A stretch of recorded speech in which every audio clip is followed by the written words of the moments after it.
viewers, and it's still Ladies Digest. This is another episode of Ladies Digest on AAU TV. In our previous episode, we talked about the PAP and the HPV test, how necessary it is for you to go for a test, and we highlighted reasons and some symptoms and how you can get the HPV, the virus, which are numerous. According to our doctor, she said you have over 100 virus HPV, so you need to really go for one test or a pap smear. So on this episode, we'll be looking at, you've gotten your result, you've gone for a test. What is the interpretation and the management of the HPV?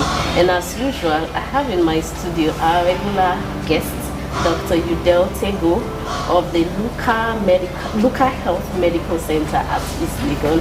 Welcome, Doc. Thank you. It's nice seeing you again. Happy to be here as always. All right, thank you for coming as usual. And we talked about the pap smear in our previous episode, the HPV, and you mentioned a lot and really delved into many areas. And I know our viewers they've been challenged to go for their test. Challenge is good. Yeah, they've been challenged. I, for one, have been challenged. Yeah. So now we've gotten, they've gone for their test and the result is out. How should it be managed? And in that regard, I want to know what an abnormal pap test or an HPV result looks like or means. Okay. So in general, having an abnormal pap test result or a positive HPV test result does not by any means mean that you have or will get cervical cancer. Oh, okay. I think it's extremely important to start with and to stress that because immediately people hear the word cancer for one. Even if the word pre or the prefix pre is before it, it's still scary. Once you hear cancer, it's scary and understandably so. So again, the pap tests, the HPV tests are screening tests.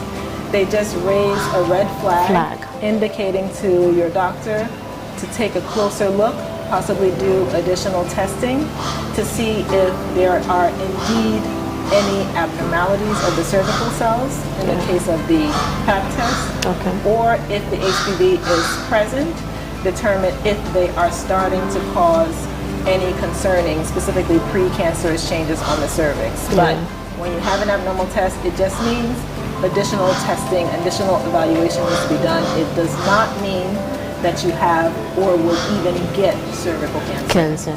Okay, so can I relate it to the breast cancer? I know there are sometimes you go for a test for breast cancer. We are not talking breast cancer yet, but just like to relate it. There are sometimes you go for a test for breast cancer and they refer you for a mammogram.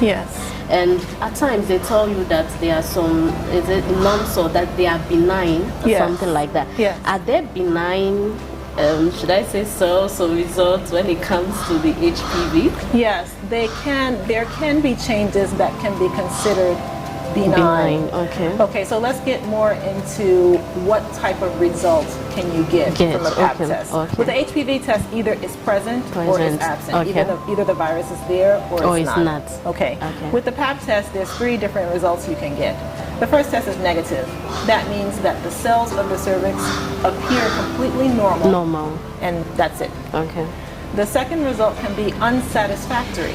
Unsatisfactory doesn't really tell us anything. What it means is that for whatever reason, they were not able to read the results. Sometimes that can be because there weren't enough cells obtained on the initial pap test.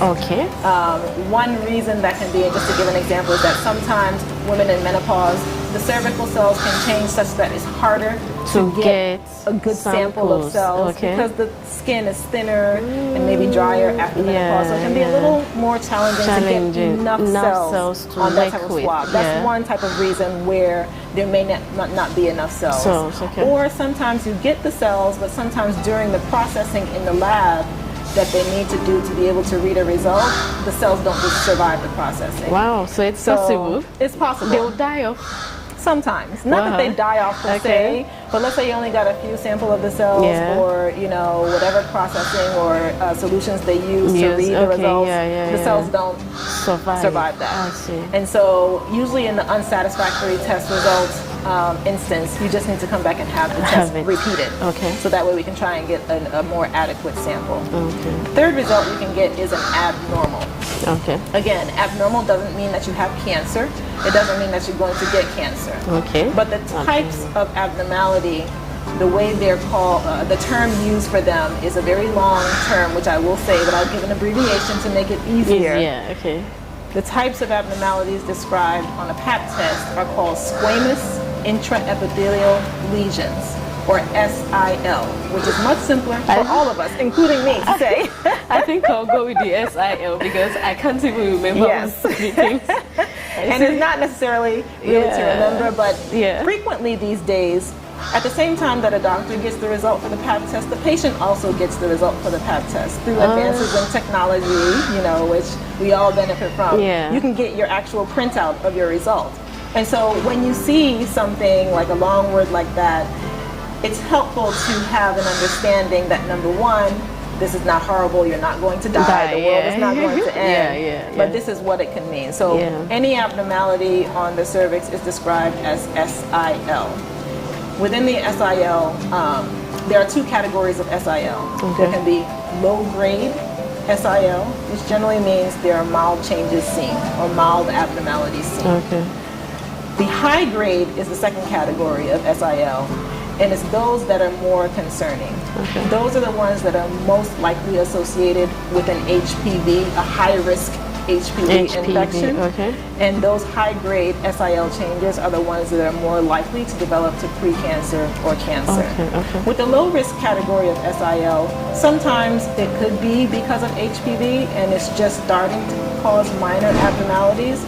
Sometimes it could be nothing. Remember I said that there are false positive results? Sometimes your Pap may say there's low-grade SIL present, but then you go to do the additional testing, which we'll get into, and then you don't see anything. Exactly. So those are the terms used to describe abnormalities seen on a Pap test. Okay. So with the HPV, are there different types of HPV? Yes. So we covered in the previous episode. Yeah, the 100 and something. There's more than 100 types, but they're grouped into two categories. Okay, two categories. Low risk types and the high risk types. For our purpose of discussing the cervical cancer screening, the cause of cervical cancer, and the Pap test, we were concerned only with the high risk types of HPV. Oh, I see. And what are some of the